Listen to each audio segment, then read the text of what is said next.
সূর্য ভাইয়া, তুমি আমাকে না পড়িয়ে আপুর দিকে কি দেখছো?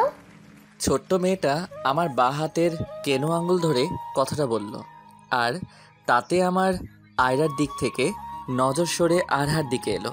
এতটা সময় ধরে যার দিকে তাকিয়েছিলাম সে হলো আমার এক্স আয়রা, আর যে আমাকে ডাক দিল সে হলো আমার এক্সেরই ছোট্ট বোন আরহা। এখন মাত্র ক্লাস 3তে পড়ে। আপনারা ভাবছেন এক্সের বোনকে কেমনে পড়াচ্ছি, তাই তো? বা এক্স কিছু বলে না নাকি? আরে ভাই, সেই ন্যাংটা থুকু গত 3 বছর ধরে আয়রারা আমাদের পাশের বাসার দোতলা ভাড়া নিয়েছে, আর আমাদের বাসা এখানেই। তা জন্মের পর থেকে আমি জানি। না না, এটা তো কোনো মতেই বিশ্বাসযোগ্য না। সরি, জ্ঞান হওয়ার পর থেকে জানি। আমি এসএসসি পরীক্ষায় জিপিএ প্রাপ্ত হলে আমার এক্সের মাই সে আমাকে তার ছোট মেয়েকে পড়ানোর জন্য আহ্বান করেন, আর তখন আমি না করতে পারিনি। তার কারণ হলো আয়রাকে আমার খুব ভালো লাগে, কিন্তু তখনও আয়রা তা জানতো না। তাই এরকম ভালো একটা সুযোগ আমি কিছুতেই হাতছাড়া করতে চাইনি। আমিও সম্মতি দিয়ে দেই আয়রার আম্মুকে। পরে কলেজে ভর্তি হয়ে আয়রার ছোট বোন আরহাকে সন্ধ্যার দিকে পড়াই, আর এই ফাঁকে আয়রাকেও ইমপ্রেস করে ফেলি। তবে রিলেশনটা বেশি দিন টিকাতে পারিনি। ও সূর্য ভাইয়া, আমি এই শব্দটার উচ্চারণ পারছি না। কই হারালে তুমি? কোনটার দেখি তো? এটা। এটা হলো হৃদয় প্রফুল্ল ছিল তাদের। তারপর আরহা পড়তে লাগলো। আয়রা অবশ্য পাশের টেবিলটার চেয়ারে বসে তার পড়া দেখছিল, আর আমি তখন কি মনে করে তার দিকেই তাকিয়েছিলাম, আর গালাগালিও করছিলাম। গালাগালি কেন করছিলাম জানেন? শালি আমার দিকে অনেক খাটাইছে। যাদের জিএফ পাশের বাসায় থাকে শুধুমাত্র তারাই বুঝবে আমার দুঃখটা। পানি থেকে তেল সব কিছু বাজার থেকে আমাকে আনতে হতো। ব্রেকআপ করে এক প্রকার মানসিক চাপ থেকে বাঁচছি। কারো মুখে কোনো কথাই নেই। আহা, কি শান্তি! যারা পাশের বাসা বা একই পাড়াতে রিলেশনে আছেন, আমি তাদেরকে একটাই উপদেশ দিব যে আজই ব্রেকআপ করে ফেলুন। দেখবেন আপনার থেকে দুনিয়াতে আর কেউ শান্তিময় মানুষ হতে পারে না। আরহাকে পড়ানো শেষ করে আমি আমাদের বাসায় চলে এলাম। রুমে এসে ফোনটা অন করলাম। অন করার পরই দেখতে পাই বৃষ্টির 12টা মিসড কল স্ক্রিনে। তাই আমি বৃষ্টিকে কল ব্যাক করলাম না, বরং মোবাইলটা বিছানার উপর ফেলে দিয়ে শার্টটা খুলে বাথরুমে গেলাম। 2 নম্বর করতে লাগলাম। চলুন এই ফাঁকে বৃষ্টির পরিচয়টা সেরে ফেলি। বৃষ্টি, হ্যাঁ ভাই, বৃষ্টির কথাই বলছি। এটা আবার আপনারা আকাশের মেঘ ভাইবেন না প্লিজ। পাঠক ভাইয়া, মিয়া খলিফার কথা কন্যাই, এতে আমি সন্তুষ্ট। আবারও বৃষ্টি আমার বর্তমান জিএফ। মেয়েরা ভাবছে এত জিএফ পালেন কেমনে, তাই তো? আরে আপু, ছেলেদের জিএফ না থাকলে মনে হয় পৃথিবীতে তার থেকে বাইচা থাইকা কোন বালছিরি। এর থেকে ঘুমের ওষুধ খাইয়া ঘুমানোই ভালো। সরি পাঠক ভাইরা। বৃষ্টির কল ব্যাক না করার 2টো কারণ। ফার্স্ট, কল ব্যাক করলে ফোনের ভিতরেই কথার মাধ্যমে মেরে ফেলবে। সেকেন্ড, প্রথম যে কথাটা বললাম সেটা বুঝতে হবে সে কেমন মেয়েরে বাপ। এদিকে আমার 2 নাম্বার করাও শেষ হলো। তাই হাত মুখ ধুয়ে রুমে এসে অন্য একটা শর্ট পরে নিয়ে চুলগুলো ভালো করে ঠিক করে নিলাম। তারপর রুম থেকে বাইরে চলে আসতে লাগলাম। কিন্তু কি যেন আমার চোখ দেখলো, তাই ব্যাকে গিয়ে দেখতে পেলাম আমার বড় বোন সাবিহা অন্য অচেনা একটা ছেলের সাথে একই বিছানায় বসে বসে কথা বলছে। তাই আমি রুমে ঢুকলাম। আমাকে দেখে দুজনেই দাঁড়িয়ে গেল এবং সাবিহা আপু বলল, বাবু, তুই এখানে কি করিস? তার আগে বলো আপু, ছেলেটিকে? আমি বলছি। বলুন।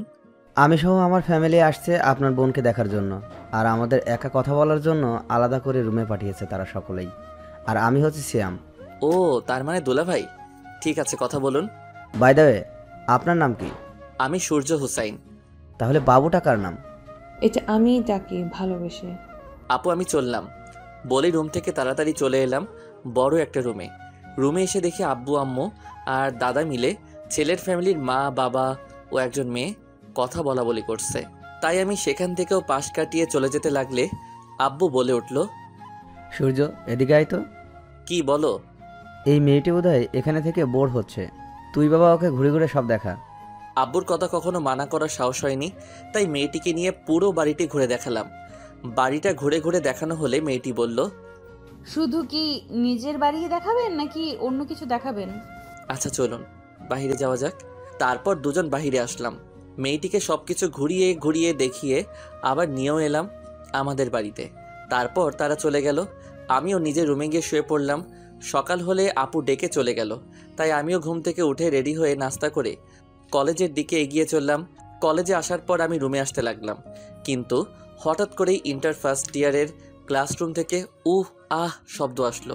কিন্তু আমি জানি ইন্টার ফার্স্টের ছাত্রছাত্রীদের আজকে ছুটির দিন, তাই আমি এগিয়ে গেলাম সেদিকে। কিন্তু জানালাটা দিয়ে কিছুই দেখতে পেলাম না, আর শব্দ আসছিল না। তাই দরজার দিকে চোখ দিলাম, আর দেখতে পেলাম দরজাটা খোলা অবস্থাতেই চাপানো আছে। তাই আমি এগিয়ে গেলাম দরজার দিকে। দরজাটা ধাক্কা মেরে আমি ভিতরে ঢুকে দেখতে পেলাম আমার জিএফ বৃষ্টি আর আমাদের কলেজ পিয়নের ল্যাংটা শরীর, আর তারা যৌন মিলনে লিপ্ত ছিল। আমি সেখানে দুজনকে দেখে থ হয়ে গেলাম। আমাকে দেখে পিয়ন লোকটি তার লুঙ্গি পরে নেয় এবং রুম থেকে বেরিয়ে পড়ে, আর বৃষ্টি হালকা করে শাড়ি পরা অবস্থাতে আমার কাছে চলে আসে। আমি কিছু বুঝে উঠতে পারার আগে বৃষ্টি আমাকে তার সর্বশক্তি দিয়ে আমাকে ভিতরের দিকে ধাক্কা দিয়ে দরজা বন্ধ করে বাঁচাও বাঁচাও চিৎকার করতে লাগলো। আমিও বুঝতে পারলাম আমি নিশ্চিত গল্পের মতো ধর্ষক করবে এই বৃষ্টি মেয়েটি। তাই আমি বৃষ্টির মুখ চেপে ধরে দিলাম ফ্লোরে, আর আমি ক্লাসরুমের দরজাটা খুলে ফেললাম।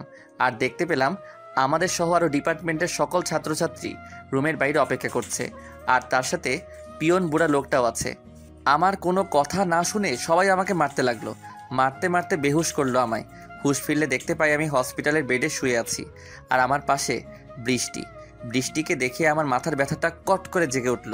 তখন বলল, তোমার পরিবার আসছে তোমাকে দেখতে? আমি কোনো কথা বললাম না।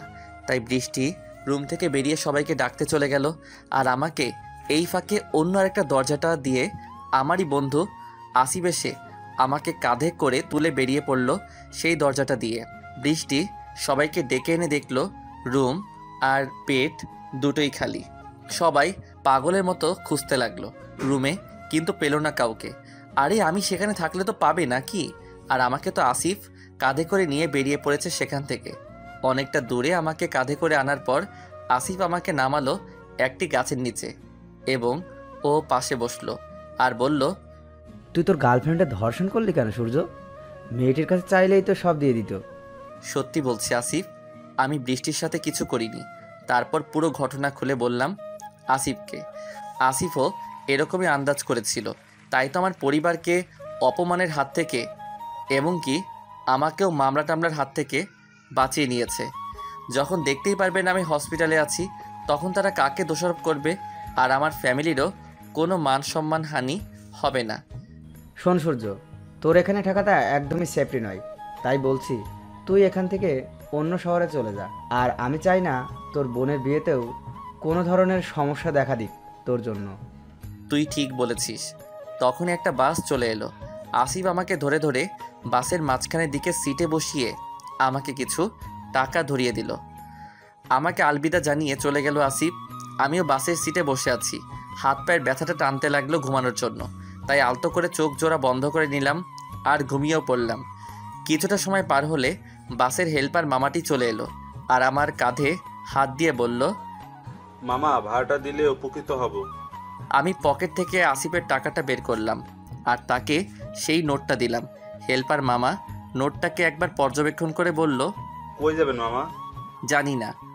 জানি না মানে? আপনাদের বাসটা কোথায় থামবে? তখন হেল্পার একটা জায়গার নাম বলল, কিন্তু তেমনটা খেয়াল নেই। আমিও বলে দিলাম সেখানেই নামবো। মামা 1000 টাকা খুচরা দিতে পারবো না, আপনার কাছে খুচরা থাকলে দেন।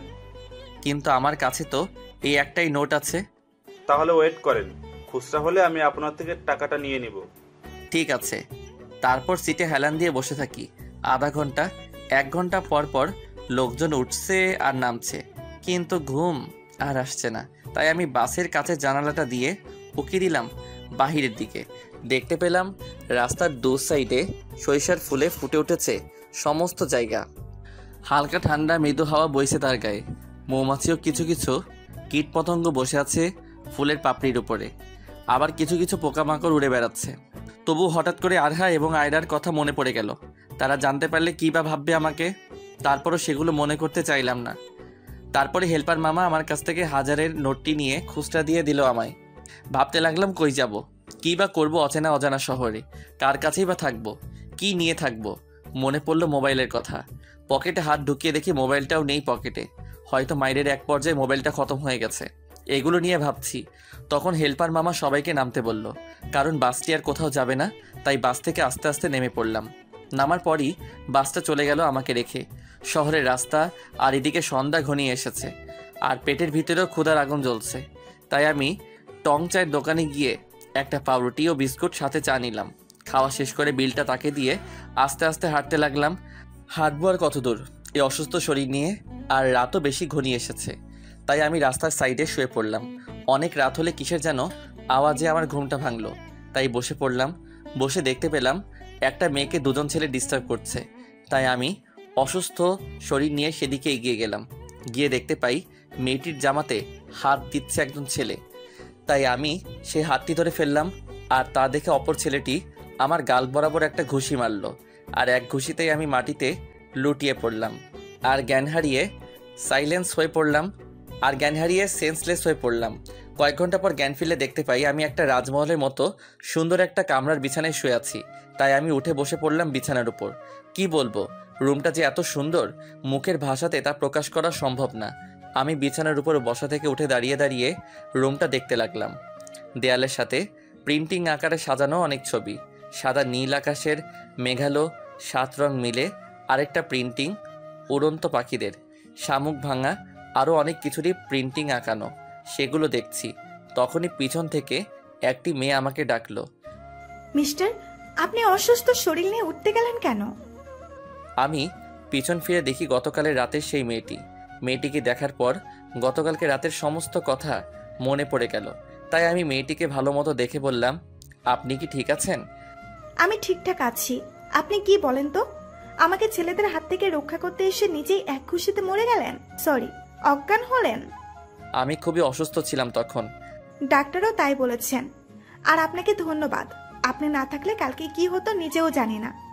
আমি তো আপনার জন্য কিছুই করতে পারলাম না, উল্টো আমার আপনাকে ধন্যবাদ দেওয়া উচিত। তা ছেলেগুলো আপনার কোনো ক্ষতি করেনি? আপনি অজ্ঞান হয়ে যাওয়ার পর তারা দুজনে খুব ভয় পায়, আর আমাকে সেই অবস্থাতেই রেখে তারা পালিয়ে যায়।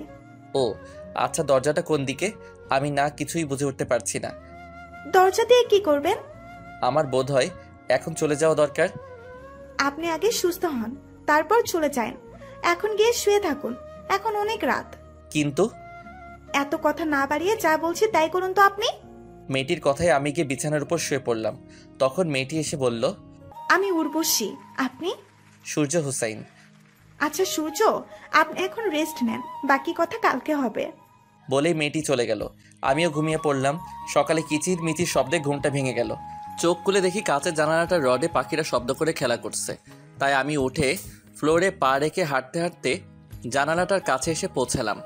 জানালার কাছে আসতেই পাখির দলগুলো উড়ে গেল রড থেকে। আমি বাহিরে উকি দিয়ে অবাক হয়ে গেলাম, কারণ আমি দোতলা বিল্ডিংয়ের জানালার কাছে দাঁড়িয়ে আছি, আর নিচে সরিষা ক্ষেত। তাই তো পাখিরা এখানে। জানালাটা দিয়ে উপভোগ করতে লাগলাম সব কিছু। তখনই একটা কাজের মহিলা আসলো রুমে। তাই আমি তার দিকে তাকালাম। তিনি কফির কাপটা বিছানার পাশে ড্রেসিং টেবিলের উপর রেখে আমায় বলল, আপনার কপি। বলেই চলে যেতে লাগলে আমি বললাম, একটু শুনেন। হ্যাঁ কন, কিছু লাগবো না?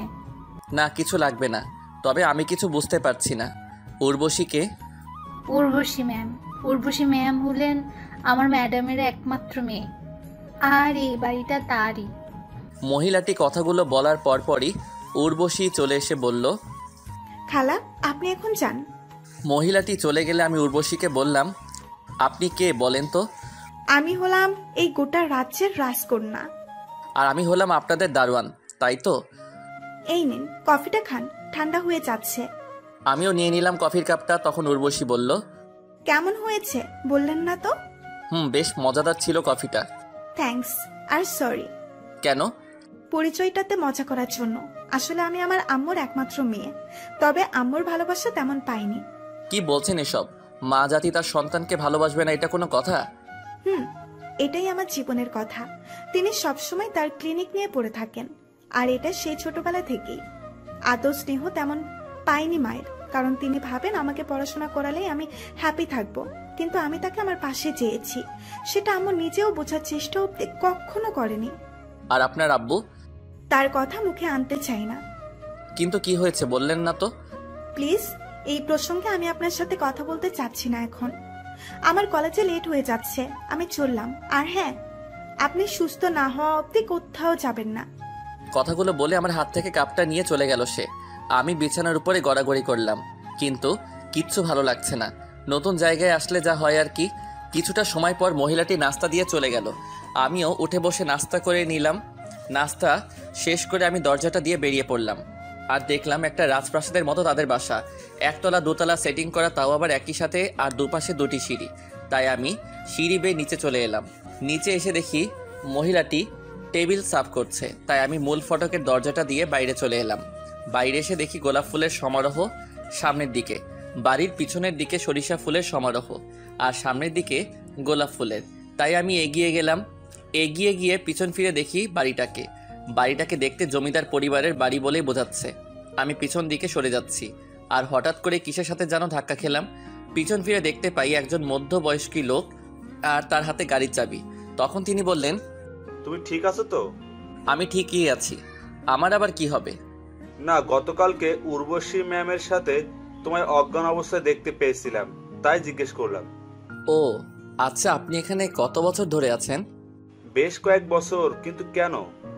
উর্বশীর আব্বুর ব্যাপারে কিছু জানেন আপনি? না, মাত্র 3 বছর ধরে আমি এখানে। তারপর লোকটির সাথে এটা ওটা কথা বললাম। তারপরও আবারও চলে এলাম সেই রুমে এসে বিছানায় শুয়ে পড়লাম। ঘুমাচ্ছি।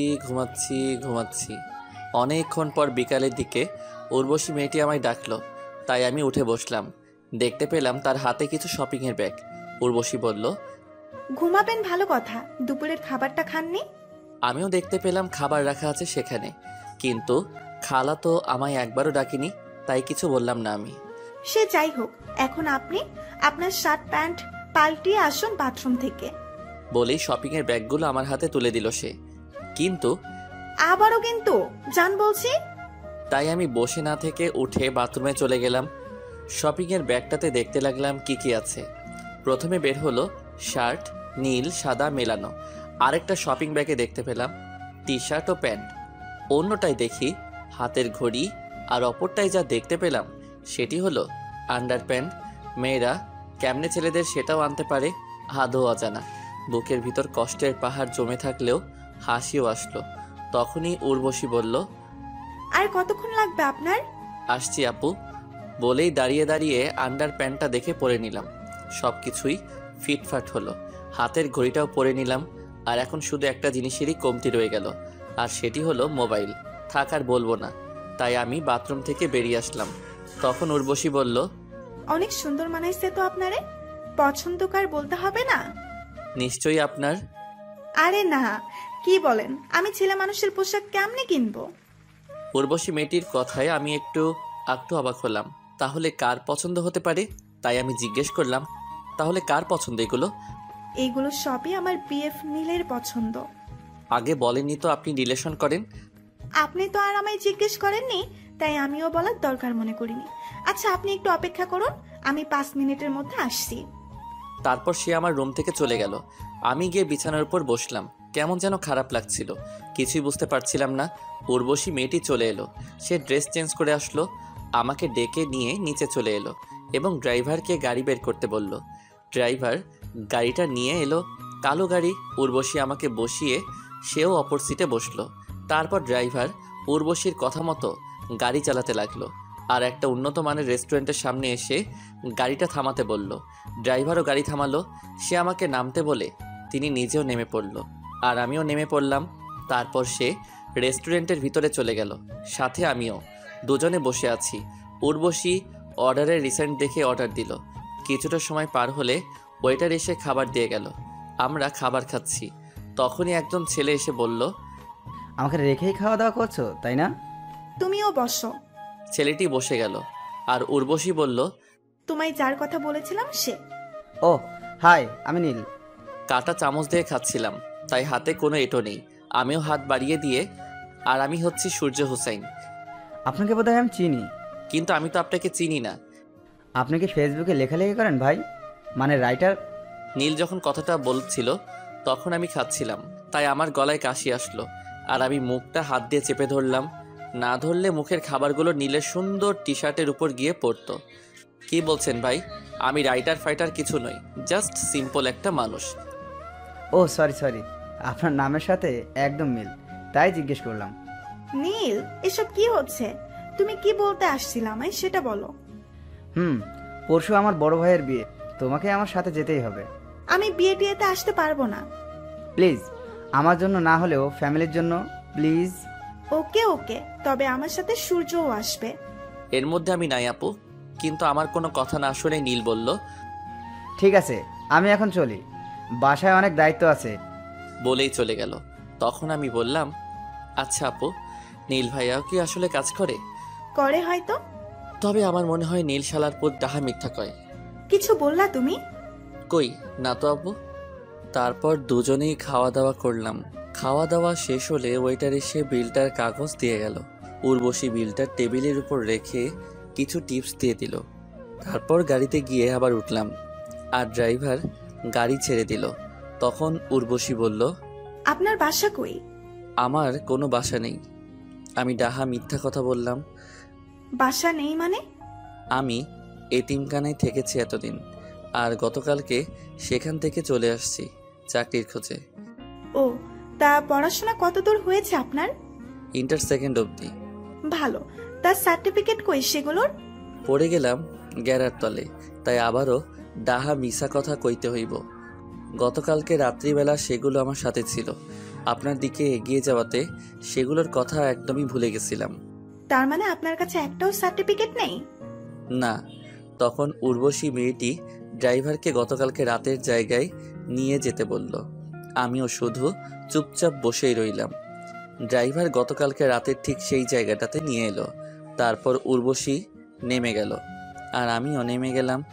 সবাই মিলে অনেক খোঁজাখুঁজি করলাম, কিন্তু সার্টিফিকেটগুলোর কোনো হদিস পেলাম না। আরে, সার্টিফিকেটগুলো আমি নিয়ে আসলে তো থাকবে, কিন্তু আমি এই বড়লোকের মেয়েটার থেকে একটা সুযোগ নিতে চেয়েছি জীবনে বাঁচবার জন্য। হয়রানি হবার পর উর্বশী গাড়িতে উঠে পড়ল, আর ড্রাইভারও। তাই দেখে আমিও গাড়িতে উঠে পড়লাম। তখন উর্বশী বলল, সরি, আমার জন্য আপনার এত বড় ক্ষতি হয়ে গেল। ভাগ্যে যা থাকে তাকেই মেনে নিতে হবে। দাঁড়ান, আমি আপনার ভাগ্য বদলে দেওয়ার ব্যবস্থা করছি। বলেই উর্বশী কাকে ফোন করলো, আর ওপাশ থেকে ফোনটা রিসিভ করে নিল। তখন উর্বশী আপু বলল, কই রে তুই? আমি বাসায় আছি। কেন? অপর পাশ থেকে একটি মেয়ে, আমি তোদের বাসায় আসছি, দারোয়ানকে বলে রাখিস। ঠিক আছে, আয়। ড্রাইভার উর্বশী আপুর কথা মতো একটা 3 তলা বাড়ির গেট দিয়ে ঢুকতে লাগলো। দারোয়ান কিছু না বলে উর্বশীকে স্যালুট করলো, আর গাড়িটিও বাড়িটির ভিতরে এসে থামলো। উর্বশী আপু গাড়ি থেকে নেমে আমাকেও নামতে বললেন, তাই আমিও নেমে পড়লাম। গাড়ি থেকে নামার পর একটা মেয়েকে দেখতে পেলাম। দেখতে মাশাআল্লাহ হুটপরির থেকে কোনো অংশে এক ফোঁটা কমতি নেই। লাল রঙের একটা শাড়ি পরে আছে মেয়েটি। হাতের দিকে চোখ গেলে দেখতে পাই এক হাতে লাভ সিস্টেমের ঘড়ি, আরেক হাতে নীল লাল হলুদ চুড়ি মেশানো হাতে, তাও অনেকগুলো। কানে চোখ যেতেই মেয়েটি কানের নিচে দেখি যে কানের ঝুমকাটা অনেক লম্বা। কি বলবো আর আপনাদের, প্রথম দর্শনেই হারিয়ে গেছি তার শহরের মায়ায়। এখন এই মায়া থেকে কে টেনে তুলবে? তোলার তো কোনো মানুষ নেই। হ্যাঁ, আমাকেই নিজেই চেষ্টা করতে হবে। ওই, আপনি কই হারালেন সূর্য? উর্বশী আপুর কথায় আমি নিজেকে সামাল নিলাম। কি হয়েছে আপু? তখন দেখতে পাই মেয়েটি আমাদের একদমই কাছাকাছি। আপনি কই হারাইছিলেন? ঝুমকোর মধ্যে। মানে আমার ভেতর হারালেন কেন আপনি? আর আমি তো আপনাকে ফার্স্ট দেখলাম মনে হয়। আমি বলতে চাইছি আপনার কানের ইয়া বড় ঝুমকোর মধ্যে আমি ডুবে গিয়েছিলাম। ও, তাই বলুন। ওর নাম কি জানেন আপনি? নাম না বললে কি করে জানবে আপু? কিরে বল না, তোর নাম কি? উর্বশী আপু তার বান্ধবীকে কথাটা বলল। তুই বলে দিলেই তো হয়। তোর নাম তুই বল। আমার কানের ঝুমকোর নামের বরাবরই আমার নাম ঝুমু। অনেক কাছাকাছি। একদমই, চলুন ভেতরে, আর তুইও আয়। তারপর ঝুমু মেয়েটি আমাদের দুজনকে একটা টেবিলে বসিয়ে রেখে কই যেন হারালেন। একটু পরে আবার চলে এলেন 3 কাপ চা নিয়ে। উর্বশী আর আমাকে চায়ের কাপ হাতে ধরিয়ে দিয়ে ঝুমু উর্বশীর পাশে গিয়ে বসলো। উর্বশী চায়ের কাপে চুমুক দিয়ে বলল, ঝুমু, আমাকে একটা হেল্প করবি দোস্ত? ট্রাই করব, বল। শুধু ট্রাই না, হেল্প করতেই হবে তোকে। কি করতে হবে সেটা বলবি তো নাকি? তোর ভাই জহিরের অফিসে এই ছেলে মানে সূর্যকে ঢুকিয়ে দে না। ঠিক আছে, ভাইয়াকে বলবো আমি তোর হয়ে। আপনার সব সার্টিফিকেটগুলি নিয়ে রেডি থাকেন। আমি কিছু বলতে গেলে উর্বশী আপু বলল, কাগজপাতি নেই। নেই মানে? তারপর গতকালকে রাতের ঘটনা উর্বশী আপু ঝুমুকে খুলে বলল। তারপর ঝুমু বলল, ঠিক আছে, আমি ভাইয়াকে যেইভাবেই হোক না কেন ম্যানেজ করে তোকে ফোন করে বলবানি। হয়তো বা প্রশ্নের সম্মুখীন হতে পারে। আমিও বলে দিলাম কোনো সমস্যা নেই এতে আমার। তারপর ঝুমু আর উর্বশী আপু নিজেদের মাঝে কথা বলল। আমি বেচারার মতো বসে থাকলাম। কথা বলা বলি শেষ হলে ঝুমুর থেকে বিদায় নিয়ে আবারও গাড়িতে গিয়ে বসলাম। ড্রাইভার গাড়িটা চালাতে লাগলো। চালাতে চালাতে চালাতে চালাতে উর্বশীদের বাসায় এসে পৌঁছালাম। গাড়ির ঘড়িতে দেখতে পেলাম 9:25 বাজে। উর্বশী আপু নেমে পড়ল, আমিও নেমে পড়লাম তার সাথে। হাঁটতে লাগলাম ভিতরের দিকে। তখন আমি বললাম, ধন্যবাদ আপু, অনেক বড় একটা উপকার করলেন। ওকে, কোনো সমস্যা নেই। আপুর কথা শেষ না হতেই আপুর আম্মু সোফায় বসা থেকে দাঁড়িয়ে বলে উঠল। দাঁড়া উর্বশী। উর্বশী আপু দাঁড়িয়ে বলল, দাঁড়াইলাম। ছেলেটি কে? আমার বয়ফ্রেন্ড। তুমি হ্যাপি? আন্টি এগোতে লাগলো আমাদের দিকে। আপুর এমন কথা শুনে আর মায়ের মুখের উপর বলে মিথ্যা বলে দেয়া আমি নাকি তার বয়ফ্রেন্ড। আমি তো ভয় পেতে পেতে শেষ। এখন যদি আমাকে বা উর্বশী আপুকে থাপ্পড় লাগিয়ে দেয় তাহলে কি হবে? আন্টি আমার কাছাকাছি আসার পর তিনি হাত উঁচা করতেই আমি চোখ বন্ধ করে নিলাম। কিন্তু থাপ্পড়ের আওয়াজ আসলো বলে আমি চোখ খুলে তাকালাম। দেখতে পাই আন্টি আমার মাথায় হাত দিচ্ছে। তোর পছন্দ একদমই পারফেক্ট আছে। মা, আমি তোমার সাথে ইয়ার্কি মারছি আর তুমি সেটাকে সিরিয়াসলি নিচ্ছ কেন? আপুর এমন কথায় দেহ থেকে প্রাণটা নিঃশ্বাস নিতে লাগলো। তাহলে এই কে? ও আমার কলেজ ফ্রেন্ড। আচ্ছা, এবার যা, টেবিলে খেয়ে নে, খাবার দেওয়া আছে। আন্টি আপনি খাবেন না? আমি খেয়ে নিয়েছি। আন্টির কথা শেষ হলে খাবার টেবিলে চলে গেলাম উর্বশীর সাথে, এবং আমি উর্বশী আপুর মতোই খাওয়া দাওয়া করছি। খাওয়ার মাঝে আমি খেয়ালও করেছি যে সচমেলের খাবার রান্না করার পর যেমন থাকে ঠিক সেরকমই আছে। তার মানে আন্টি এখনও খায়নি। আমি উর্বশী আপু আর আন্টির ভাবসাব বুঝতে পারলাম কিছুটা। মানে হলো আন্টি উর্বশীকে হয়তো কিছু কথা বলতে চায় কিন্তু পারে না। খাওয়া দাওয়া শেষ হলে চেয়ার থেকে উঠে পাশের ট্যাপ থেকে হাত ধুয়ে নিই। হাত ধোয়া হলে ট্যাপের পাশে থাকা সাদা রঙের টিস্যু দিয়ে হাত মুছে সেটি ময়লা ফেলার ঝুড়ির মধ্যে ফেলে দিই। তারপর আমি উর্বশীকে পিছন ফিরে বললাম, আপু আমি চললাম রুমে। ঠিক আছে, গুড নাইট। আপু তখনও খাবার টেবিলে বসে বসে কি যেন নিয়ে ভাবছিল, তাই আমি তাকে ডিস্টার্ব না করে রুমে চলে এলাম। রুমে এসে বিছানার উপর শুয়ে পড়লাম। চোখে বিষণ্ণ একটা ঘুম আসলো, তাই ড্রেসিং টেবিলের উপর রাখা বাতিটার সুইচ অফ করে দিলাম। এখন আপাতত রুমটা অন্ধকার, আর ঘুমের মধ্যে সেই ঝুমু মেয়েটি দেখতে পেলাম।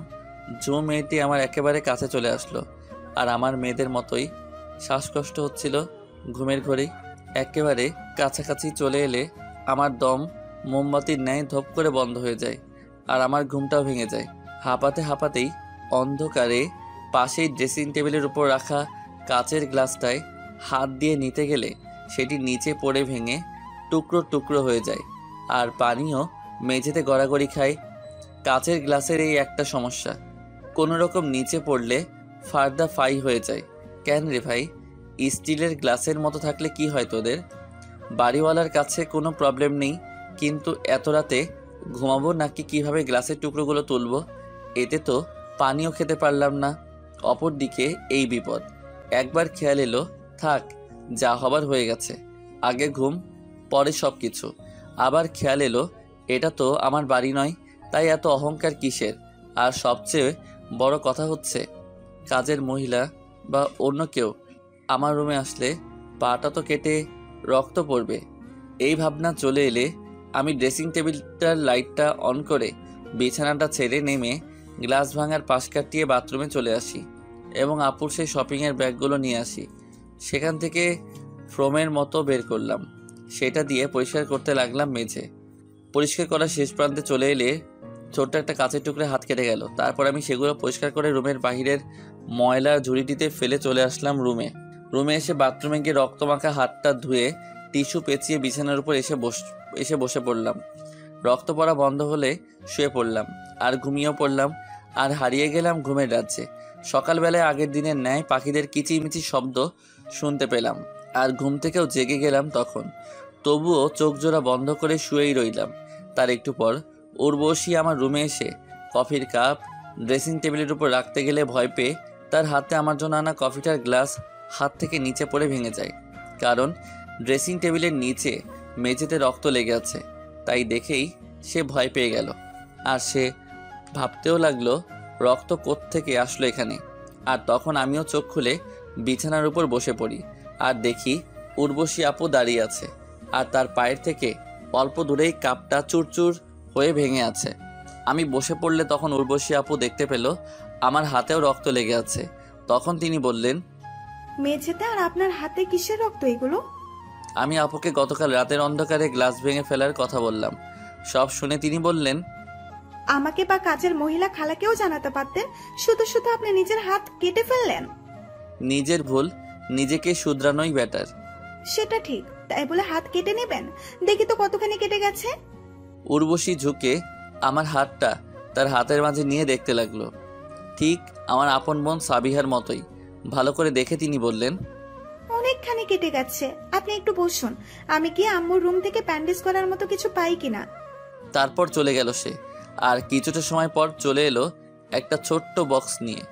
ড্রেসিং টেবিলটার ছোট্ট চেয়ারটা টেনে বিছানার পাশে এসে বসলো এবং বক্সটা বিছানার উপর রাখলো। উর্বশী বক্সটা খুলল। দেখতে পেলাম একটা সাদা বোতল ও ক্রিম আর ব্যান্ডেজের কাপড় আর সাদা কস্টেপ সহ আরও বেশ কিছু। উর্বশী আপু আমার হাতটা এগিয়ে নিয়ে সেই বোতলটা খুলে লাল রক্তের মতো কিছু দিয়ে আমার হাতের আঙুলটা পরিষ্কার করলো। ব্যান্ডেজের সাদা ফুটা ফুটা কাপড় দিয়ে পরিষ্কার করে মলম লাগিয়ে ব্যান্ডেজ করে দিল, ঠিক ডাক্তারদের মতোই। আবার আমার বোন সাবিহার মতোই। আপুর কথা তখন খুব করে মনে পড়ছিল। শুধু আপুর কথা বললে ভুল হবে, কম বেশি সবার কথাই মনে পড়ছিল। কিন্তু একজন কালনাগিনীর জন্য আমার ফুলের মতো জীবন ডাস্টবিনের ন্যায় হয়ে গেছে। আমার কী বা দোষ ছিল? আমি উর্বশী আপুর ব্যান্ডেজ করার দিকে তাকিয়ে তাকিয়ে কথাগুলো আনমনে ভাবছিলাম। তখন তিনি বললেন, শেষ? কই হারালেন আপনি এবার? না, কোথাও না। সত্যি করে বলেন তো, কি নিয়ে ভাবছিলেন? ভাবছিলাম আমার আপু থাকলে হয়তো এমন করে হাত বেঁধে দিত। এই ব্যাপার?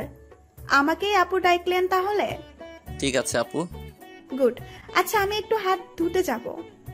বলেই বাথরুমে চলে গেল। আমি বসেই রইলাম। একটু পর তিনি হাত ধুয়ে এসে বলতে লাগলেন, আপনার তো অনেক রক্ত বের হয়েছে, ট্যাপের কাছেও রক্ত। আমি কিছু বললাম না, শুধু চুপ করে রইলাম। আর শুনুন সূর্য, আমার কলেজের টাইম হয়ে যাচ্ছে, আমি আপনার নাস্তা খালাকে দিয়ে আপনার রুমে দিয়ে যেতে বলবো। আচ্ছা। আর হ্যাঁ, কাপের ভাঙা টুকরোগুলো কিন্তু আপনি উঠাবেন না, এটাও খালাকে বলে দেব আমি। ওকে, চললাম। বলে উর্বশী আপু বক্সটা সাথে করে নিয়ে চলে গেল রুম থেকে বেরিয়ে।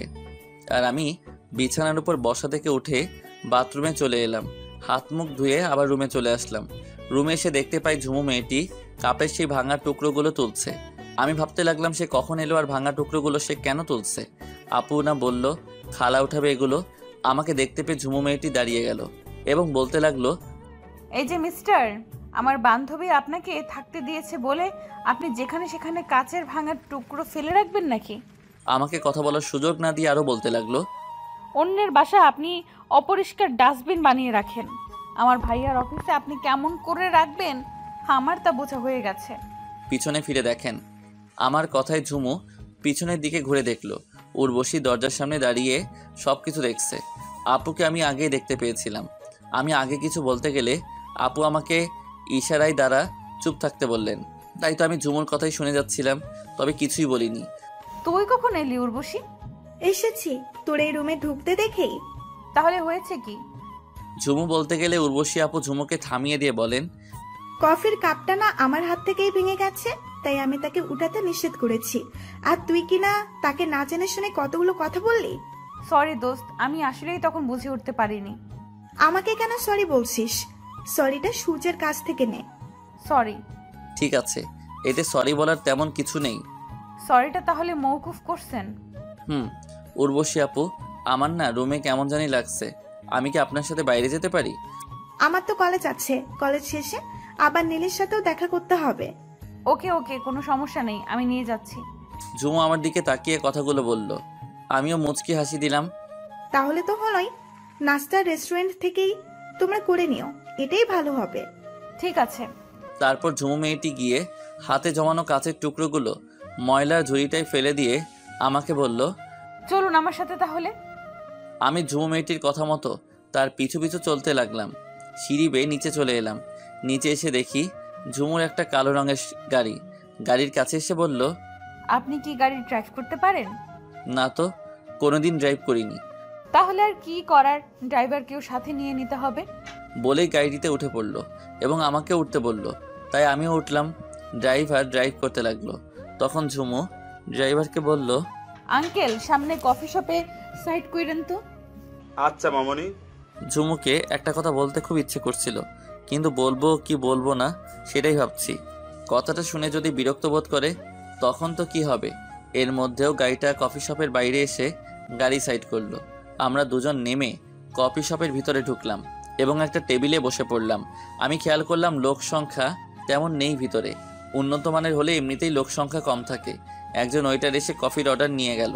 ওয়েটার চলে গেলে আমি ঝুমুকে বললাম, আপনার চুলগুলো থেকে খুলে রাখলে আপনাকে অনেক বেশি সুন্দর লাগে। কিন্তু ঝুমু উত্তর দিল, জানি। এর মধ্যে ওয়েটারটা কফি নিয়ে এলো। আমি কফিটাতে চুমুক দিলাম, কিন্তু ঝুমু মেয়েটি কফিটার গ্লাস হাত দিয়ে ধরে আছে। আমি সেদিকে তাকিয়েছি বলে ঝুমু বলল, 1 সেকেন্ড। আর একটু পরেই ঝুমু তার চুলগুলো ছেড়ে দিয়ে ওয়াশরুম থেকে বেরিয়ে এলো। আমি তার দেখা মাত্রই চেয়ার থেকে দাঁড়িয়ে গেলাম, কারণ ঝুমুকে যতই দেখছি ততই ভালো লাগছে আমার। রীতিমতো ঝুমু আমার কাছাকাছি চলে এলো এবং বলল, কি ব্যাপার, দাঁড়িয়ে গেলেন যে? আমি ঝুমুর কথায় বসে পড়লাম। সেও বসে পড়ল আমার সামনের চেয়ারে এবং কফিটা খেতে লাগলো। ঝুমুর কফি খাওয়া দেখে তো আমি অবাক, কারণ সে চামচ দিয়ে তুলে তুলে কফি খাচ্ছে। আমি সেদিকে অপলক তাকিয়ে আছি। তখন ঝুমু খেয়াল করলো যে আমি তার দিকে তাকিয়ে আছি। সে বলল, এই যে মিস্টার, তাকিয়েছেন কেন? আপনার হাবভাব কিন্তু ভালো লাগছে না আমার। একটা কথা জিজ্ঞেস করি? আমি প্রেম করি কি না তাই জিজ্ঞেস করবেন, তাই না? সুন্দরী মেয়েদেরই একটা বদভ্যাস, কিছু জিজ্ঞেস করতে চাইলেই তারা বাল পাকনামি করে নিজে রিলেশন করে কিনা বুঝে। কি জিজ্ঞেস করব সেটা নিজেও জানে না। তবুও না। তাহলে করুন জিজ্ঞেস। আপনি চামচ দিয়ে তুলে তুলে কফি খাচ্ছেন কেন? ও, এই ব্যাপার। আসলে আমার ছোট থাকতে কফি খেতে গিয়ে জিহ্বা পুড়ে যায়, তাই আমি চামচ দিয়েই কফি খাই সবসময়। ও শুনুন। বলুন। তখন ঝুমু তার কাঁধের ছোট ব্যাগটা তার কোলে রেখে ব্যাগটার চেইন খুলে একটা কার্ড আমার হাতে ধরিয়ে দিয়ে বলল, আমার বড় ভাইয়া আপনাকে তার অফিসে দেখা করতে বলেছেন, এই নিন ভিজিটিং কার্ড। আমি ভিজিটিং কার্ডটা হাতে নিয়ে বললাম, ধন্যবাদ আপনাকে অসংখ্য। ওকে, ঠিক আছে। আমরা কি বন্ধু হতে পারি? আমার এমন কথায় ঝুমু মেয়েটি আমার দিকে কেমন দৃষ্টি করে তাকিয়ে আছে তা আমি বুঝতে পারলাম না। কি হলো বলুন? বন্ধুর সম্পর্কটা কখনো বলে কয়ে হয় না, বরং আপনা আপনি থেকেই হয়ে যায়। তার মানে হতে পারি না? বললাম তো, এইভাবে বলে হয় না বন্ধুত্ব সম্পর্ক। তারপর আমি আর কথা বাড়ালাম না। কফিটা শেষ করে বসে রইলাম এই আশায়। ঝুমুর কফি খাওয়াটা দেখছিলাম। তারও খাওয়া শেষ হলো। কফির বিলটা টেবিলের উপর রেখে দিয়ে উঠে পড়লো ঝুমু, তাই আমিও উঠে পড়লাম। তারপর দুজনে গাড়িতে গিয়ে বসলাম। ড্রাইভার আঙ্কেল গাড়িটা ছেড়ে দিল। আমি গাড়ির ভেতরে গিয়েও কোনো কথা বলছি না, শুধুই চুপচাপ বসে আছি। তাই ঝুমু মেয়েটি বলল, আচ্ছা, বন্ধু হতে পারেন। আমি ঝুমুর দিকে তাকিয়ে এবার একটু হাসি দিলাম। ড্রাইভার আঙ্কেল গাড়িটা চালিয়ে চালিয়ে একটা কলেজের সামনে নিয়ে এলো। তখন ঝুমু তাকে থামাতে বলল গাড়িটা। ড্রাইভারও থামিয়ে দিল। তারপর সে নেমে গেল। আমিও নেমে গেলাম। নেমেই ঝুমুর দিকে প্রশ্ন ছুড়ে দিলাম, এখানে কেন আসলাম আমরা? কারণ এটা আমার কলেজ। আমি ভালো করে লক্ষ্য করলাম কলেজটাকে। কলেজটা সাধারণত অনেক জায়গা নিয়ে অবস্থিত। 4 তলা কলেজ। আর এখন কলেজের মাঠের কাছাকাছি রাস্তায় আমরা দাঁড়িয়ে আছি। আর কলেজের সাথে একটা মসজিদ, অনেক সুন্দর একটা মসজিদ, দেখলেই চোখ জুড়িয়ে যায়। তখন আমি ঝুমুর সামনাসামনি হয়ে বললাম, অসম্ভব ধন্যবাদ আপনাকে আমাকে এমন একটা জায়গায় নিয়ে আসার জন্য। ওয়ে, এখন আমরা বন্ধু। তো আমাদের মাঝে এখন আর আপনি সাপনি চলবে না। তাহলে আমি আপনাকে তুমি করে বলি? ঠিক আছে, তা আপনার জায়গাটা খুব পছন্দ হয়েছে বুঝি? খুব। তবে তুমি আমায় আপনি বলে ডাকতে না বলে নিজেই আপনি করে বলছেন। হ্যাঁ, আমি তুমি বলতে পারবো না, তাই আপনি করেই বলবো। আচ্ছা, আর কি করারই বা। তারপর আবারও দুজনে গাড়িতে চেপে বসলাম। ড্রাইভার আঙ্কেল একটা রেস্টুরেন্টে নিয়ে এলেন। তারপর রেস্টুরেন্ট থেকে নাস্তা সেরে ঝুমুর গাড়িতে করে উর্বশী আপুর বাসায় চলে আসি এবং আমি আমার থাকার রুমে চলে এলাম। রুমে এসে হাতের ঘড়িটা ড্রেসিং টেবিলের উপর রাখলাম। তারপর চোখ গেল বিছানার উপর। দেখতে পেলাম সেখানে একটা শপিং ব্যাগ, তাই বিছানার উপর থেকে সেটি হাতে নিলাম এবং সেটি শপিং ব্যাগ থেকে বের করলাম। শপিং ব্যাগ থেকে বের করার পর দেখতে পাই একটা 7 ফুটের মতো গিফট। গিফটের প্যাকেটটা খুলে দিলাম আর তাতে দেখতে পাই একটা মোবাইল। আশ্চর্য হলাম এক অদ্ভুত কাণ্ড দেখে। জীবনেও এমন কোনো কিছু দেখিনি, আর সেটি হলো মোবাইলটা আছে, সেটি দেখতে পাচ্ছি পরিষ্কার, কোনো খাপটাপ নেই। আপনারাও আশ্চর্য হলেন বোধহয়, তাই তো নাকি? এমন অদ্ভুত কথা আমি বললে তো আশ্চর্য হওয়া ছাড়া কোনো উপায় নেই। মোবাইলটা রাখার বক্সটা কোনো কাগজ বা কার্টুনের, আবার লোহারও নয়। বক্সটা হলো কাচের গ্লাস না খুলেই বাইরে থেকে দেখা যাচ্ছে মোবাইল সহ হেডফোন, চার্জার, ব্লুটুথ, এই সকল জিনিসপত্র। আপনারা ভাবছেন আমি স্বপ্ন দেখছি? আরে ভাই, আমিও তখন ভাবছিলাম আমি স্বপ্ন দেখছি, কিন্তু আসলে তা নয়, এটাই বাস্তব। গল্পে আসি। আমি খুঁজতে লাগলাম মোবাইলটা বের করব কিভাবে। অপর দিকে উল্টাতেই দেখতে পেলাম ছোট্ট একটা তালা, তাও পাসওয়ার্ডের। দেখেই হাসি আসলো আমার, তাই হাসতে লাগলাম আর আনমনে বলতে লাগলাম এটা মোবাইল নাকি অন্য কিছু। অনেক অনেক দামি মোবাইল হলে যা হয় আর কি। পাসওয়ার্ড চাচ্ছে, তাই আশেপাশে দেখতে লাগলাম কিছু আছে কিনা। তাই প্যাকিং করার প্যাকেটটাও দেখতে লাগলাম। তখন দেখতে পেলাম একটা ছোট্ট কাগজে লেখা আছে, তোমরা যেটা খুঁজছো সেটি দরজার পেছনে আছে। লেখাটি দেখে আমি রুমের দরজার পিছনের দিকটাই দেখতে লাগলাম। দরজাটায় আসলেই লেখা আছে। সেখানে আবারও আগের ন্যায় লেখা আছে, এখানে নয়, মেইন দরজায়। কেমন বোকা তুমি, হ্যাঁ? লেখাটা দেখে নিজের কাছেই নিজে বোকা মনে করতে লাগলাম। তারপর মেইন দরজায় এসে দেখি বোকা হলেই পাসওয়ার্ড। লেখাটি দেখে মাথার চুলকাতে রুমে চলে আসলাম এবং এটি পাসওয়ার্ড। যেখানে চাচ্ছে সেখানে টাইপ করে দিয়ে দিলাম, আর সাথে সাথেই কাচের গ্লাসটা ফাঁকা হয়ে গেল। আর তখনই উর্বশী আপুর কথা মনে হলো, তাই আমি উর্বশী আপুর নিকট নিয়ে যেতে লাগলাম কাচের কাপটা নিয়ে। আমি আপুর দরকারে বাইরে এসে করা নাড়লাম। তখন উর্বশী আপুর রুমটা খুলে আমাকে একবার চোখ দিয়ে পরিদর্শন করে ভিতরে চলে গেল। তিনি ভিতরে গিয়ে বিছানার উপর বসলো এবং আমাকে বলল, ভেতরে আসেন। আমিও ভিতরে চলে এলাম। এটা মনে হয় আপনার জন্য। তখন আপু একটা অট্ট হাসি দিয়ে বলতে লাগলো, আসলে তুমি একজন বোকা, সে যাই হোক, এটা তোমার জন্যই আমার তরফ থেকে জবের জন্য উপহার। তুমি কেমন করে জানলে আমার জব হয়েছে? ঝুমু আমাকে সব বলে দিয়েছে। কি ঝুমুকে পছন্দ করো, তাই তো নাকি? না আপু। এদিকে এসো। কি আপু? বললাম আমার কাছাকাছি আসো। আমি তার কাছাকাছি চলে গেলাম। তখন তিনি বলল, আমার পাশে বসো। কিন্তু আমি যা বলছি তাই করো। আমি তার কাছাকাছি বসে পড়লাম বিছানার উপর। তখন তিনি, তুমি আমার ছোট ভাই, এবার বলো ঝুমুকে কি তুমি পছন্দ করো? আমি সত্যিটা বলবো, তবে কি? একটা কথা দিতে হবে আমায়। আমি যা বলবো তা ঝুমু বা কাউকে বলা যাবে না। এই কথাটা দিতে পারবেন তো নাকি? ঠিক আছে, কথা দিলাম, এবার বলো। আপু, প্রথম দেখাতে আমি তাকে ভালোবেসে ফেলেছি। আমি চাই ঝুমু যেদিন আমার ভালোবাসা বুঝবে সেদিন আমিও তাকে আমার ভালোবাসার কথাটা তাকে বলবো, বা তারও আগে। অনেক পছন্দ করি আপনার বান্ধবী। বলে ফেলো, দেখবো, মেনে নিব। কদিন যাক, আমি হয়তো বা বলে দিতে পারি। আর আপু, আপনি কিন্তু কথা দিচ্ছেন, কথা রাখেন। ওকে, আর জবের জন্য all the best. Thank you আপু। তারপর বিছানার উপর থেকে উঠে নিজের রুমে এসে মোবাইলটা চার্জে লাগিয়ে দিলাম। পরে রাতের খাবার খেয়ে নিজের রুমে এসে শুয়ে পড়লাম। সকালবেলাতে ঘুম ভাঙলে রেডি হয়ে মোবাইলটা পকেটে রেখে নাস্তা করে আন্টির কাছে গেলাম। আন্টি তখন দোতলার বারান্দায় বসে বসে পেপারের পাতা উল্টাচ্ছিল। আমি গিয়ে তার পাশে দাঁড়ালাম, আর আন্টিও আমায় দেখতে পেয়ে বলল, কি হে যুবক, কিছু বলবা? আজকে আমার জবের প্রথম দিন, দোয়া করবেন। দোয়া করি অনেক হ্যাপি হও জবটাতে, ইনশাআল্লাহ। তখন আমি সামনের দিকে এগিয়ে তার পায়ে সালাম করলাম, আর তিনি এমন দশা দেখে পেপারটা পাশের সিটে রেখে দাঁড়িয়ে আমাকে উঠালো পায়ের কাছ থেকে আর বলল, কি করছো? আমি জানি আপনার অনেক কষ্ট, আমার মতো। তখন তিনি আমাকে বুকে টেনে নিয়ে বললেন, জীবনে অনেক বড় কিছু হও বাবা। তারপর আন্টিকে রেখে বেরিয়ে পড়লাম ঝুমুর বড় ভাইয়া জহিরের অফিসে তার সাথে দেখা করতে, এবং ভিজিটিং কার্ডের ঠিকানা অনুযায়ী পৌঁছেও গেলাম সেখানে। অফিসের দারোয়ান গেট দিয়ে ঢুকতে বাধা দিলে আমি ভিজিটিং কার্ডটা পকেট থেকে বের করে দেখাই। তিনি স্যালুট করেন, আর আমার তখন কেমন যেন ভয় লাগলো। সে যাই হোক না কেন, অফিস ভবনের সামনে এসে পড়লাম। দেখতে পেলাম দোতলা ভবন অফিসের, তাই আমি ভিতরে ঢুকে পড়লাম। নিচে একজনকে জিজ্ঞেস করে জানতে পারলাম উপরে জহিরের অফিস, তাই আমি সিঁড়ি বেয়ে দোতলায় চলে এলাম। এসেও একটা ঝামেলার মধ্যে ঢুকে পড়লাম। দেখতে পেলাম দরজার জায়গায় কাচের গ্লাস, আর দেখতে পেলাম অফিসের স্টাফেরা অফিস থেকে দেওয়া অ্যাক্সিস কার্ড ব্যবহার করে ভিতরে ঢুকছে, কিন্তু আমার কাছে ওরকম কোনো কার্ড নাই। আর আমি তখনই খেয়াল করলাম ঝুমু মেয়েটি অফিসের ভিতরের কাচের গ্লাসের পাশে বসে থাকা একটা মেয়ের সাথে কথা বলছে। আমি হাত উঁচু করলাম, ঝুমু সেটি দেখেও না দেখার ভান করলো, এবং তারপরেই ঝুমু সহ সেই মেয়েটি আসলো এবং অন্য আরেকটা দরজা দিয়ে আমাকে ভিতরে নিয়ে এলো। ঝুমু আমাকে তার ভাইয়ার কেবিনে পাঠিয়ে দিল। আমি রুমে ঢুকেই আসসালামু আলাইকুম স্যার। ওয়ালাইকুম আসসালাম। তারপর বললেন বসুন মিস্টার। আমিও বসে পড়লাম।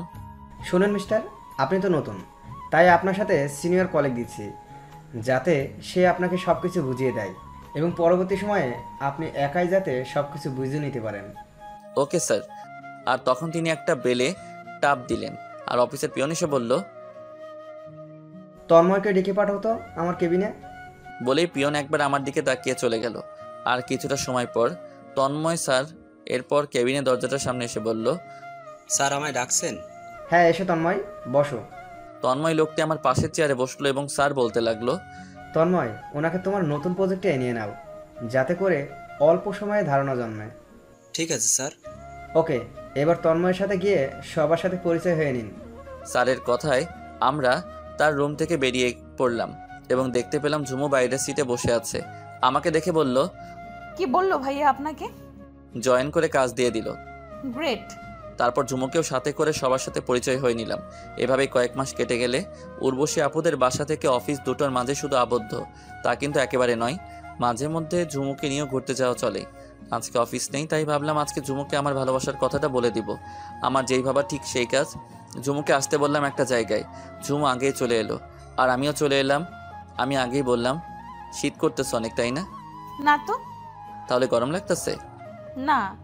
তাহলে কি লাগতেছে? ওই যে নাতিস্থল্য। আপনি কি যেন বললেন? আমি? হ্যাঁ আপনি। আকাশটা অনেক পরিষ্কার, তাই না? আপনি কি এটাই বলতে চাইছেন? না। তাহলে কি বলবেন সেটা বলুন, তাড়াতাড়ি বাসায় যেতে হবে। কালকে বলি? না, যা বলার আজকেই বলতে হবে আপনার। কি যেন বলবো আমি? কি বলবেন সেটা তো একমাত্র আপনিই জানেন। আমি তখন মনে সাহস সঞ্চয় করে আমি হ্যাঁ আপনি। তারপর কি? নিশ্চয়ই ভালোবাসেন। হ্যাঁ। না না। কোনটা ভাববো, প্রথমটা নাকি শেষের দুইটা? ফার্স্টটাই। আমি এখন চলে গেলাম।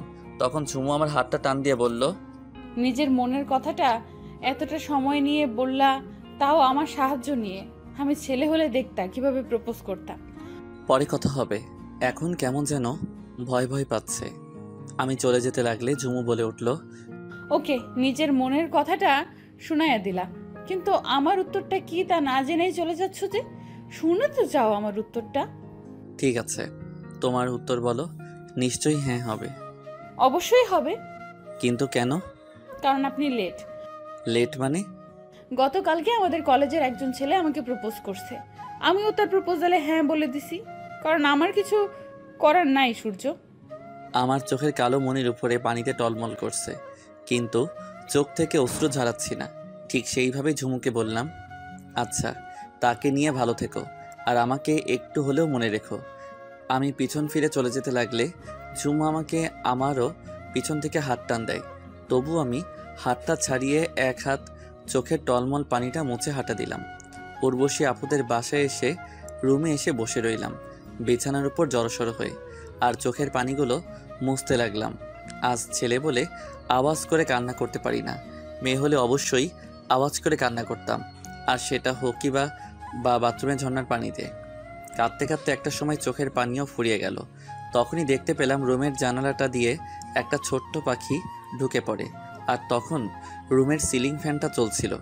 এসি আছে, তবে আজকে দুঃখের জন্য আর চালাইনি। সে যাই হোক, পাখিটাকে দেখতে পেলাম ঠিক ফ্যানের বাতাসের দিকেই চলে গেল আর কেমন করে যেন উপরে উঠে পড়ল, কিন্তু পাখিটা আর নিচে নামতে পারছে না। কতক্ষণ চেয়ে থাকলাম হয়তো নেমে পড়বে, কিন্তু নামতে চেয়েও পারছে না। এই ভয়ে যে যদি ফ্যানের পাখার ব্লেডের মতো আঘাত লাগে তাহলে তো দফা রফা হয়ে যাবে। আর আমারও একই চিন্তা হলো, তাই আমি বিছানার উপর জড়সড় হয়ে বসে থাকা থেকে উঠে গিয়ে ফ্যানের সুইচটা অফ করে দেই। ফ্যানের পাখাগুলো একেবারেই থেমে গেলে আর সে তখন নেমে আমার কাছাকাছি চলে আসে আর আমাকে সামনে থেকেই দেখে, জানালাটা দিয়ে টুকুট করে বেরিয়ে পড়ে। তাই দেখে আমার মনটা কেমন হালকা ভালো লাগলো। আর তখন সেই মুহূর্তে চোখে প্রচুর ঘুম চলে আসে, তাই আমি এসিটা চালিয়ে শুয়ে পড়ি বিছানার চাদরটা টেনে। দুপুর সহ আর সন্ধ্যা পেরিয়ে গেল, কিন্তু ঘুম আর ভাঙল না। আর তখনই ভূমিকম্পের ন্যায় উদ্দাম হলো এক প্রকার। চোখ খুলে বালিশের নিচে হাত দিতেই অনুভব করলাম ভূমিকম্পের ন্যায় মোবাইলটা বেজে উঠছে, কারণ তখন বালিশের নিচে মোবাইলটা সাইলেন্ট অবস্থায় ছিল। আপনারাও এটা করতে পারেন, বালিশের নিচে মোবাইলটা সাইলেন্ট করে রেখে ঘুমাবেন, দেখবেন ভূমিকম্পের ন্যায় মোবাইলটা বাজবে। বালিশের নিচে থেকে মোবাইলটা বের করে স্ক্রিনে দেখতে পাই ঝুমু কল দিয়েছে। আমি কলটা রিসিভ না করে মোবাইলটাই অফ করে দিলাম। আবারও ঘুমানোর চেষ্টা করলাম, কিন্তু ঘুম আর আসলো না। তাই গড়াগড়ি করতে লাগলাম, কিন্তু গড়াগড়িটাও বেশিক্ষণ টিকাতে রাখতে পারলাম না। উর্বশী আপু এসে দরজায় নক করলো। সূর্য, দরজাটা খোলো। আপুর এমনভাবে দরজায় নক করায় আমি বিছানায় শোয়া থেকে উঠে দরজাটা খুলে দিলাম। দরজাটা খোলার সাথে সাথেই উনি আমাকে ভালো মতো দেখতে লাগলো, আর তখন উনি কাকে যেন বলতে লাগলেন। সূর্য ঠিক আছে, কোনো চিন্তা করিস না তো তুই, তবে চোখগুলো ফোলা ফোলা লাগছে, কান্না করছে হয়তো বেচারাটা। আপুর এমন কথাই আমি অল্প অল্প বুঝতে পারলাম আপু কার সাথে কথা বলছেন। আর তখনই উর্বশী আপু আমাকে তার ফোনটা ধরিয়ে দিয়ে বলল, নাও কথা বলো, তোমার সাথে কথা বলার জন্য মরিয়া হয়ে উঠেছে। কে ফোনে? কে আবার? ঝুমু ছাড়া কি অন্য কেউ হতে পারে নাকি? ধরুন আপু, আমি তার সাথে কথা বলবো না। আমি তোমার আপু হয়ে কথা বলতে আসছি, সো বলো তার সাথে কথা। কিন্তু তুমি সবসময় কিন্তু কিন্তু করো কেন? আমি যা বলছি আগে সেটা করো। কি আর করার, ফোনটা কানের কাছে নিয়ে হ্যালো কি বলবা তাড়াতাড়ি বলো। তুমি ঠিক আছো তো? হ্যাঁ ঠিক আছে, কি বলবা সেটা বলো। তুমি আমার ফোনটা রিসিভ না করে মোবাইলটা অফ করে রাখছো কেন? আর কান্নাই বা করছো কেন? সেটা আমার ব্যাপার, আমি তোমায় কেন বলতে যাব? আর রাখছি। ওয়েট, শোনো। কি আবার? কালকে দেখা করতে পারবা? না, যা বলার এখনই বলো। ভালোবাসি তোমায়। কি? কানে কি তোমার প্রবলেম আছে? না, তবে তুমি একসাথে কয়জনকে ভালোবাসবা শুনি? কয়জন মানে? তুমি যে বললা দেখা করার সময় তোমাকে কে যেন প্রপোজ করছে, আর তুমিও হ্যাঁ বলে দিছো, এখন তার কি হবে? আসলে এই উর্বশীটি কি বলে? তুমি বোকা, আসলেই তুমি বোকা, মজাকেও সিরিয়াস নিছো।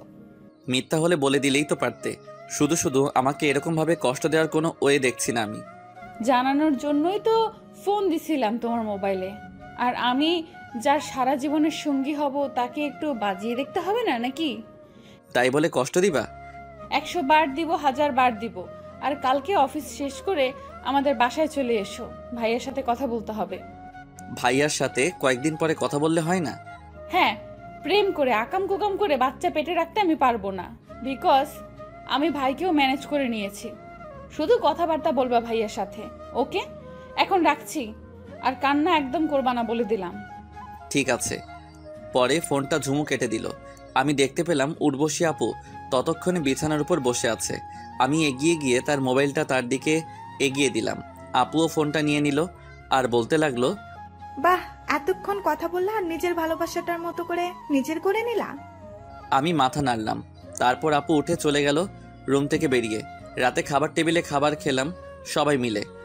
খাবার খেয়ে নিজের রুমে এসে ঝুমুকে ফোন করলাম আর অনেক সময় নিয়ে কথা বলে ঘুমিয়ে পড়লাম। আমি ঘুমাচ্ছি। আপনাদের তো একটা কথা বলিনি একেবারেই, আর রোমান্টিকের কারণে মনেও ছিল না। নীলের বড় ভাই এর বিয়ের ব্যাপারটা না আমার একেবারেই মাথায় ছিল না। আমার সাথে ঝুমুর আগে বন্ধুর মতো সম্পর্ক হলে তার কয়েকদিন পরে নীলের ভাইয়ের বিয়ে হয়েছে।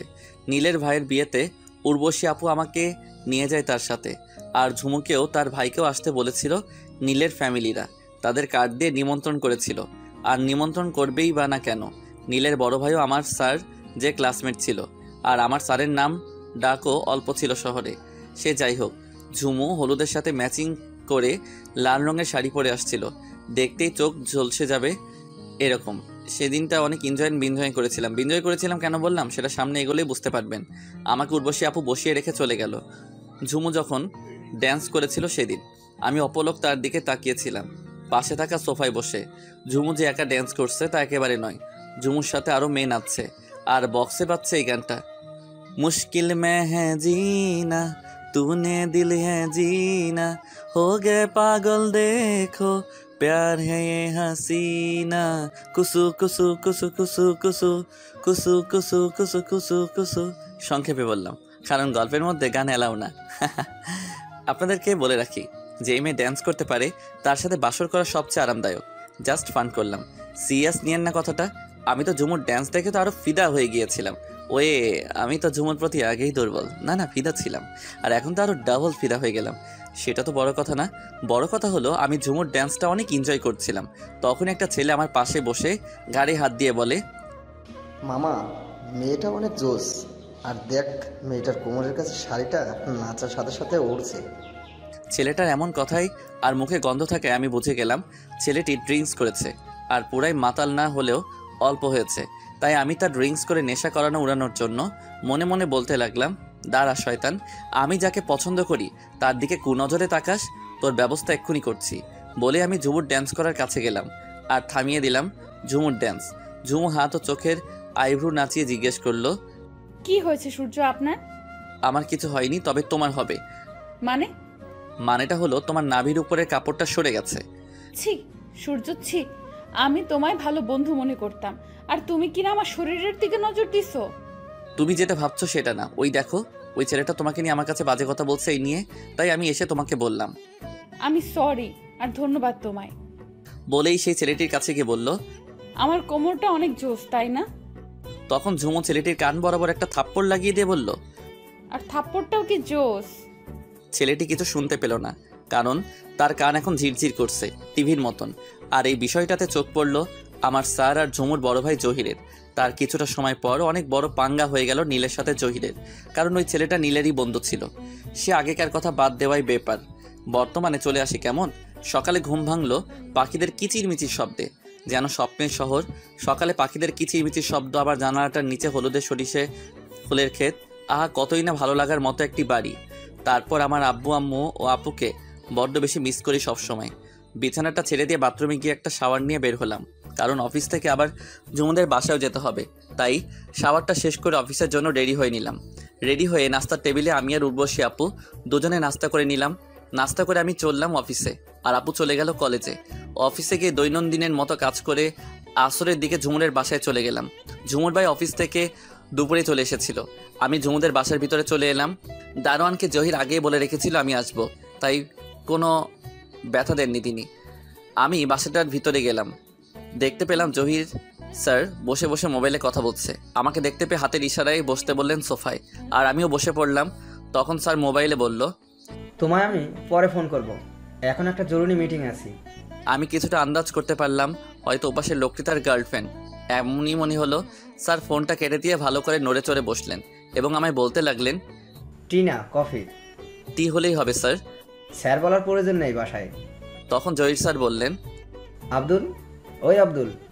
একটা আমার মতো সমবয়সী ছেলে এসে বলল, কি স্যার? বলে ছেলেটি চলে গেল। আচ্ছা স্যার। ঝুমুর ভাই আমাকে টুকটাক জিজ্ঞেস করছেন কই থাকি এসব আর কি। এর মধ্যে ঝুমু এসে পড়লো আমাদের সামনে, এসে আমার পাশে এসে বসে পড়লো। আমি ঝুমুর দিকে তাকিয়ে জহির দিকে তাকালাম, কিন্তু এতে কোনো রিয়াক্ট করেনি সে। আব্দুল ছেলেটি এসে আমাদের সামনে রাখলো টি, কফি, আরও কিছু বিস্কুট ইত্যাদি। তখন ঝুমু কফির কাপটা নিয়ে চুমুক দিল। আমি তো হা হয়ে তাকিয়ে আছি ঝুমুর দিকে। তখন আব্দুল ছেলেটি বলল, স্যার আমি কি আপনার জন্য আরেকটা কফি বানিয়ে আনবো? না লাগবে না। আব্দুল ছেলেটি চলে গেল। তখন ঝুমু তার চুমুক দেওয়া কাপটা তার ভাইয়ের দিকে এগিয়ে দিয়ে বলল, সরি ভাইয়া, আমি বুঝতে পারিনি, চাইলে নিতে পারো। না থাক। বলে ঝুমুর ভাই তার মোবাইলটা হাতে নিয়ে সেখান থেকে চলে গেল। আর আমি তখনও ঝুমুর দিকে তাকিয়েছিলাম। তখন ঝুমু আবারও কফিটা চুমুক দিয়ে বলল, ওয়েট, তোমার টিটা ঠান্ডা হয়ে যাচ্ছে। ঝুমুর এমন কথায় আমি ওর দিক থেকে চোখ সরিয়ে কফির কাপটার দিকে তাকালাম, আর কফির কাপটা ওর হাত থেকে নিয়ে নিলাম। সেটা দেখে তো ঝুমু এবার বেশ অবাক হলো। আর আমি তখন বললাম, অবাক হবার কিছু নেই, আমি টি খাবো না। আমি তো তোমার ঠোঁটের ছোঁয়ায় কাপটার কফিটা খাবো। একটু খালি খেয়ে বললাম, দারুণ তো। আর তখনই কফির কাপটা ঝুমু আমার হাত থেকে কেড়ে নিয়ে নিজে খেতে লাগলো এবং পুরোটাই শেষ করে ফেললো। আর আমি শুধু অপলকেই তার দিকে তাকিয়ে আছি। ঝুমুর কফিটা শেষ হয়ে বলল, শুনেন মিস্টার, ভাইয়া বলেছে যে আমাদের দুজনের বিয়েটা তাড়াতাড়ি দিতে চায়, কারণ তারও তো বয়স হয়েছে, তারও বিয়ে করতে হবে।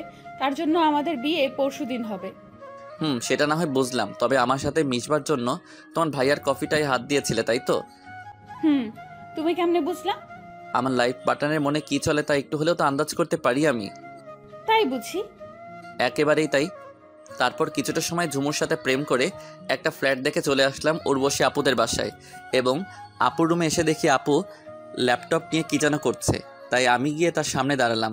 তখন তিনি ল্যাপটপ থেকে নিজের চোখ সরিয়ে আমার দিকে তাকিয়ে বলল, কিছু বলবা সূর্য? আপু। কি বলবা? একটু তাড়াতাড়ি বলো। কলেজের কিছু ডকুমেন্টস রেডি করতে হবে আমায়। আপু, আমার আর ঝুমুর বিয়ে ঠিক হয়ে গেছে। ও, কংগ্রাস, ভালো তো। তা কবে বিয়ে? পরশু বিয়ে, তাই আমি কালকে চলে যেতে চাই। কি? কই চলে যাবা? উর্বশী আপু তার ল্যাপটপটা বন্ধ করে, আপু আমি একটা ফ্ল্যাট দেখে আসছি, আমি চাইছি কালকে সেখানে উঠবো গিয়ে। তুমি চলে যাবা না যাবা সেটার কিছু আমি জানি না। তুমি গিয়ে আমার আম্মুকে বলো, সে যদি তোমায় যেতে বলেন তো তুমি কালকে কেন আজকেই যেতে পারো। তখন আমি উর্বশী আপুর রুম থেকে বেরিয়ে আন্টি রুমের সামনে চলে এলাম এবং দরজার সামনে এসে কাশি দিলাম। তখন তিনি মোবাইলে কী যেন করছিলেন, হয়তো ফানি ভিডিও দেখছিলেন তিনি, তাই তো তার মুখে হাসি। আমার কাশির শব্দে তিনি দরজার দিকে তাকিয়ে আমাকে দেখে বললেন, ভেতরে এসো বাবা। আন্টির কথায় আমি ভিতরে এলাম এবং তার পা বরাবর বসে বললাম, কিছু লাগবে? আমি চাইছি আমি এখান থেকে চলে যাব, আর এটা তো আমার বাসা না, আপনারা তো এতে বিরক্ত হন। তখন আন্টি ভিডিও দেখা থামিয়ে দিয়ে মুখটা ভারী করে ফোনটা পাশে রেখে বলল, চলে যাইবা মানে? আমরা তো সবাই তোমাকে আপন করে নিয়েছি, বিরক্ত বোধ কেউ করে না। তুমি আছো বলেই আমার ফ্যামিলিটা পরিপূর্ণ আছে। আমি জানি, কিন্তু আমার তো বিয়ে করতে হবে, আর আমার বউকে তো আর আপনাদের এখানে রাখতে পারবো না। 100 বার রাখতে পারবা, আমি তো তোমায় নিজের ছেলের মতোই দিই। আর ওই দেখো দরজার পাশে উর্বশী দাঁড়িয়ে আছে, সে তোমাকে নিজের ছোট ভাই ভাবে। আমিও তখন দরজাটার দিকে তাকালাম আর দেখতে পেলাম আপু দরজাটার সামনে দাঁড়িয়ে আছে, আর এটা দেখে আনমনে চোখ দিয়ে এক ফোঁটা পানি গড়িয়ে পড়ল।